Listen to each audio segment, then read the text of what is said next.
convosco. Hoje nós queremos conversar acerca de arrependimento e conversão. Então, nós vamos versar a nossa conversa de hoje em torno de arrependimento e conversão. Para isso, nós queremos basear nosso papo, em mais um texto sagrado. Desta feita, o livro de Atos dos Apóstolos, no capítulo 3 e versículo 19, e no capítulo 17, verso 30. Portanto, são dois versículos, ok? Iniciamos com o verso 19 do capítulo 3. Arrependei-vos, portanto, e convertei-vos, para que assim sejam apagados os vossos pecados. Então, com isso, o texto sagrado nos informa taxativamente, sem sombra de dúvidas, de que para que haja cancelamento da dívida de pecados, para que haja, então, perdão, se faz necessário que seja precedido de arrependimento e conversão. Então vamos falar sobre arrependimento e conversão, porque antecedem o perdão dos pecados. O texto nos diz, só repetindo, arrependei-vos, portanto, e convertei-vos, para que assim sejam apagados os vossos pecados. Cancelamento de pecados só através de arrependimento e conversão. Verso 30 do capítulo 17 nos diz assim: em épocas passadas, Deus não levou em conta essa falta de sabedoria. Em outras versões, fala de ignorância. Mas agora ordena que todas as pessoas, em todos os lugares, cheguem ao arrependimento. Por esse versículo, nós entendemos, aprendemos, o Senhor nos dá essa compreensão de que há uma época, ou houve uma época na vida daqueles que já são autênticos cristãos, na vida daqueles que ainda não são, há uma época em que nós somos ignorantes concernente às coisas de Deus, concernente à necessidade de um arrependimento e conversão. E o Senhor, portanto, não levando em consideração esse tempo, Ele agora convida a todos indistintamente ao arrependimento. Então, repetindo também, em épocas passadas, Deus não levou em conta essa falta de sabedoria, mas agora ordena que todas as pessoas, todas indistintamente, e em todos os lugares, cheguem ao arrependimento. Então, é interesse de Deus que cheguemos ao arrependimento para que haja conversão. Muito bem. Com base nesses dois versículos que acabamos de ler, vamos conversar sobre o que seja propriamente arrependimento e conversão. Meus queridos, para falar de arrependimento e conversão, a gente precisa citar o contrário disso. Porque há muitas pessoas que confundem remorso com arrependimento. Acham que são sinônimos, que é a mesma coisa. Não é a mesma coisa. Remorso é uma coisa, arrependimento é outra.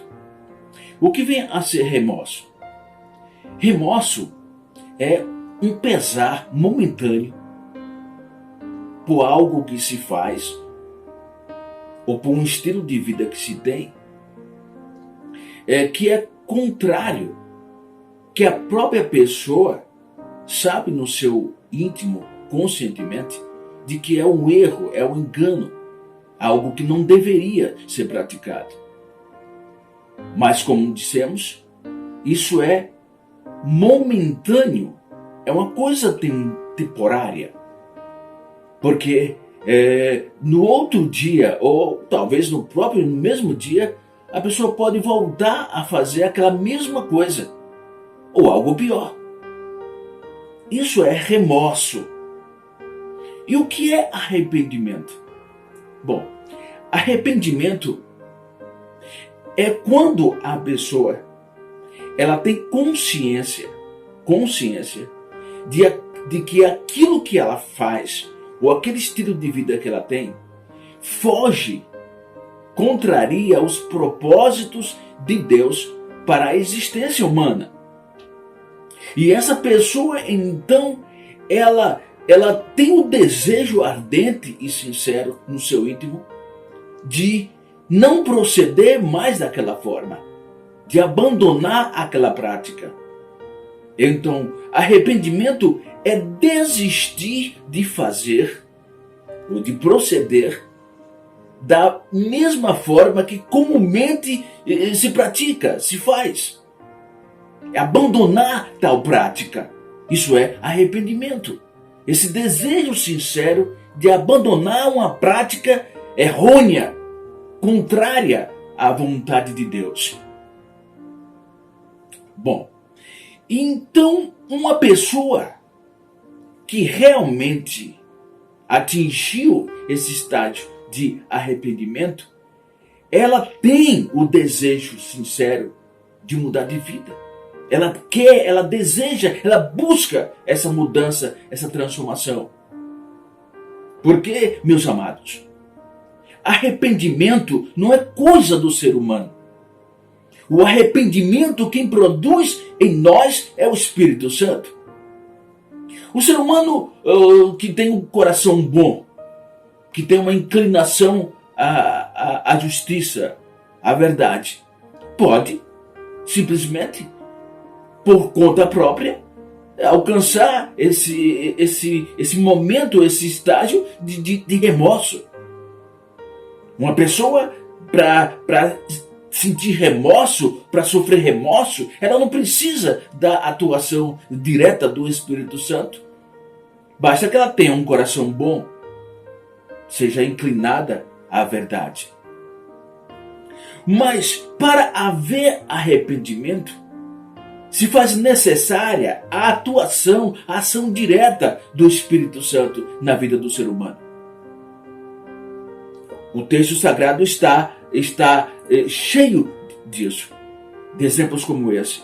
Só para citar, segunda carta a Timóteo, capítulo 2 e verso 25, encontramos isso. Segundo Pedro 3:9, também encontramos. Confirmando de que o arrependimento não é obra do ser humano.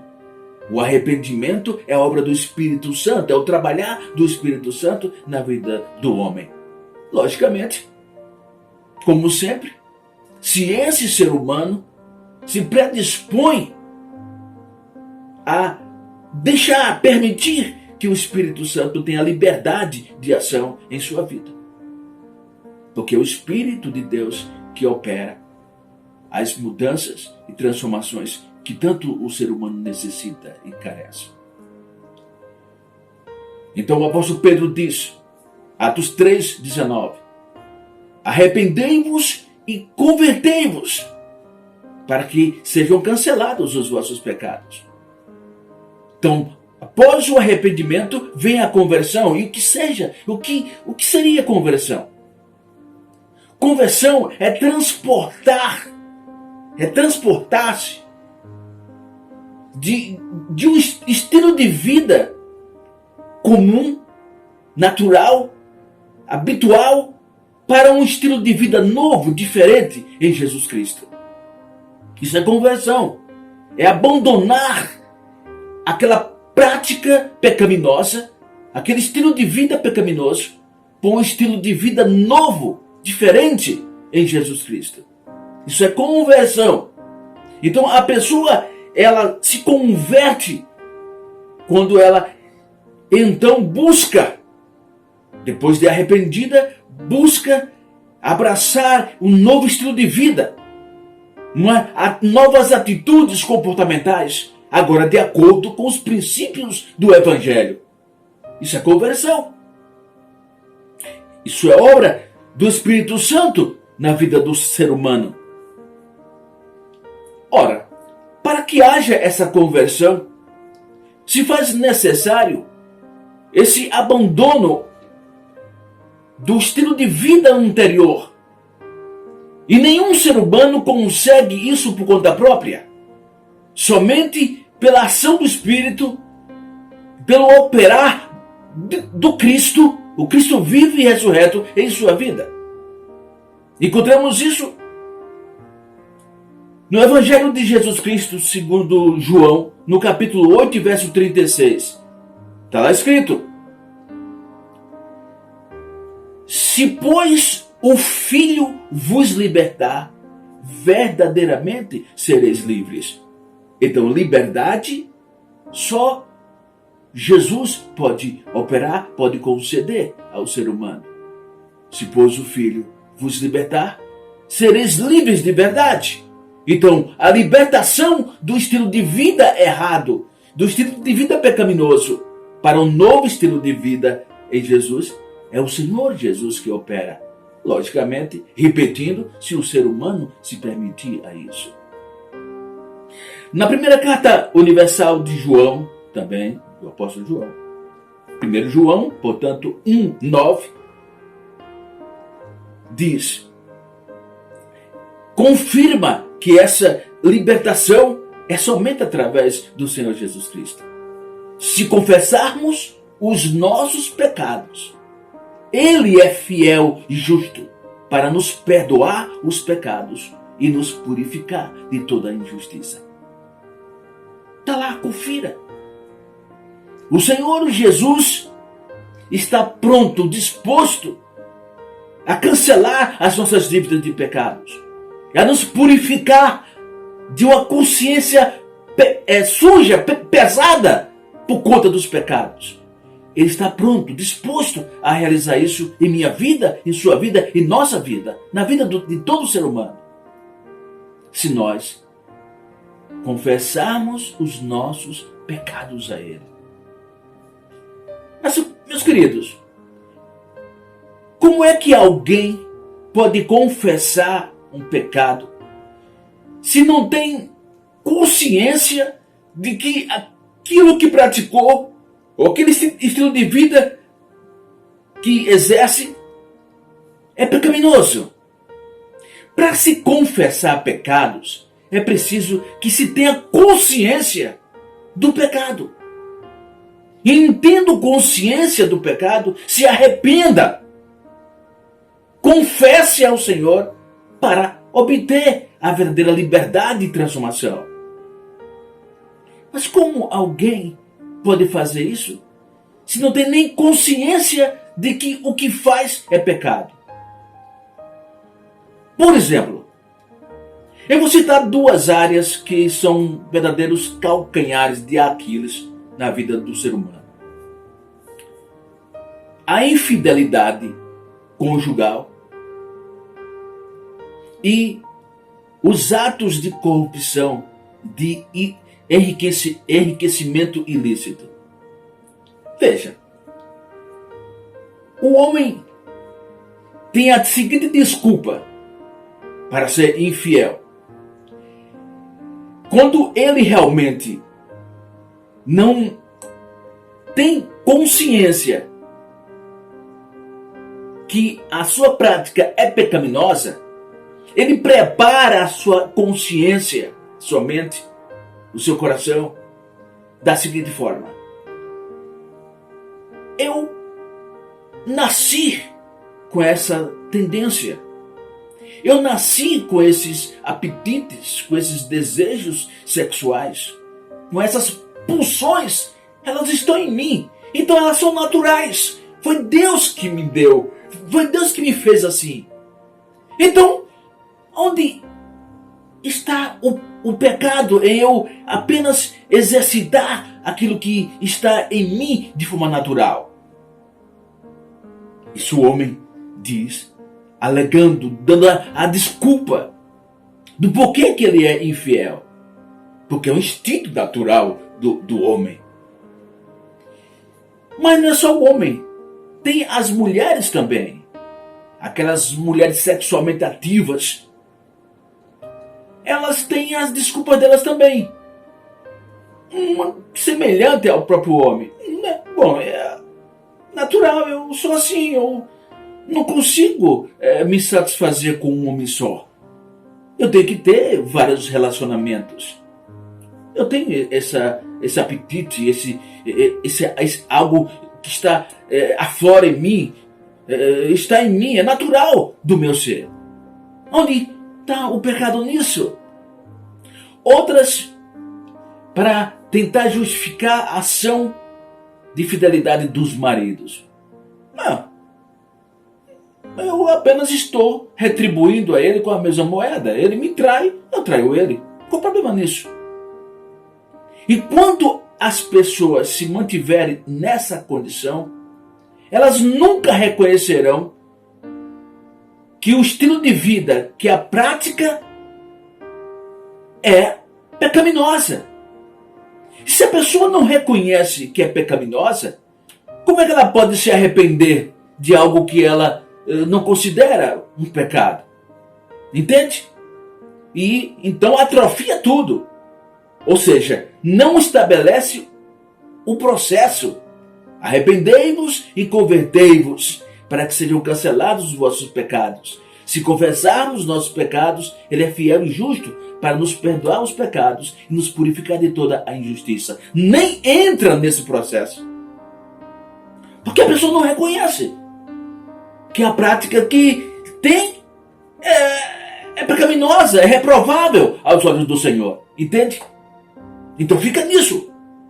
E muitas pessoas continuam aprisionadas a isso, aprisionadas aos seus pecados, e morrerão assim. E irão para o inferno. Essa é a dura realidade. É dura, mas é verdade. O renitente pecador, ele não tem outra alternativa. Se ele permanecer nessa condição, sempre rejeitando o chamado do Senhor, sempre rejeitando a oferta de Cristo. O Senhor Jesus sacrificou-se por ele também na cruz do Calvário, morreu a sua morte e o convida então a viver vida nova nele. E ele continuar sempre rejeitando, recusando, não tem outra escapatória, não tem outra alternativa. Infelizmente, essa é a dura realidade. Arrependei-vos e convertei-vos. É necessário que se faça isso. Se nós realmente reconhecermos a nossa condição perante Deus, nos humilharmos diante dele, receberemos o perdão, se assim o confessarmos os nossos pecados. Porque o Senhor está pronto, o Senhor está disposto a nos perdoar. Ele pagou o alto preço por isso. Ou seja, a obra de redenção ele já consumou. Cabe a mim, a você, a nós os seres humanos, tomarmos posse disso pela fé. E perseverarmos na fé até o final. Tenhamos consciência disso. O Senhor está nos convidando diuturnamente a essa vida de intimidade com Ele. Porque Ele nos ama. Nos ama de tal forma que sacrificou-se por nós. E Ele é tão amoroso para conosco que sempre nos dá tempo. Analise. Quantas vezes o Senhor te chamou, te buscou e você disse não para Ele? Quantas vezes? Todo o tempo Deus está sempre atuando em nossas vidas, nos beneficiando, nos assistindo. Isso tudo é prova do seu amor para com Ele, para conosco, querendo que a gente reconheça nossa condição de pecadores, nos arrependamos dos nossos pecados e nos acheguemos a Ele. Deus é longânimo para conosco por conta do seu amor. O seu amor é tremendo. Muitos dizem: o Senhor Jesus está demorando tanto para voltar. Será que Ele voltará mesmo? Já são mais de 2000 anos. E será que Ele voltará mesmo? Ele não está demorando, está tardia essa volta dele. Não, para Deus não é tardia. Ele não está tardando. Ele está sendo longânimo.